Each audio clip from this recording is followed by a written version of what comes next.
Diabetes ఉన్న వాళ్ళలో మీకున్న అండర్స్టాండింగ్ లో ప్రోటీన్ తో పాటు ఇంకొకటి చాలా చాలా ఇంపార్టెంట్, అది డైటరీ ఫైబర్. ఫైబర్ అన్నది, ఫైబర్ ఫుడ్ అన్నది మస్ట్. ఫైబర్ ఫుడ్ అందరికి అవసరం, మీకు అవసరం, నాకు అవసరం, అందరికి అవసరం.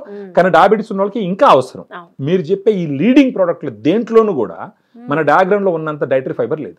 డయాగ్రామ్ లో ఫర్ 100 గ్రామ్ ప్రోటీన్ పౌడర్ కి 14 గ్రామ్స్ డైటరీ ఫైబర్ ఉంటుంది. అమెరికన్ డయాబెటిక్ అసోసియేషన్ ఏం చెప్తుందంటే ఒక 25 నుంచి 40 గ్రామ్స్ డైటరీ ఫైబర్ రోజు తీసుకోవాలంటారు. సో మన డయాగ్రామ్ లో 14 గ్రామ్స్ ఉంటుంది. మిగతా ఫుడ్ తింటుంటారు కదా, ఫుడ్ నుంచి కూడా ఎంతో కొంత డైటరీ ఫైబర్ వస్తుంది.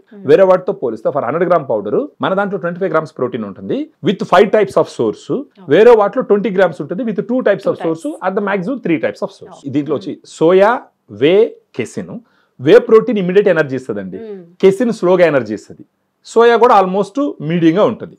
ఈ గ్రీన్ పీ బ్రౌన్ రైస్, ఈ గ్రీన్ పీ బ్రౌన్ రైస్ ఎందుకు ఇచ్చినారంటే అది ప్లాంట్ ప్రోటీన్. ఈ గ్రీన్ పీ బ్రౌన్ రైస్ ని కలిపినప్పుడు గుడ్ అమైనో యాసిడ్ ప్రొఫైల్ వస్తుంది.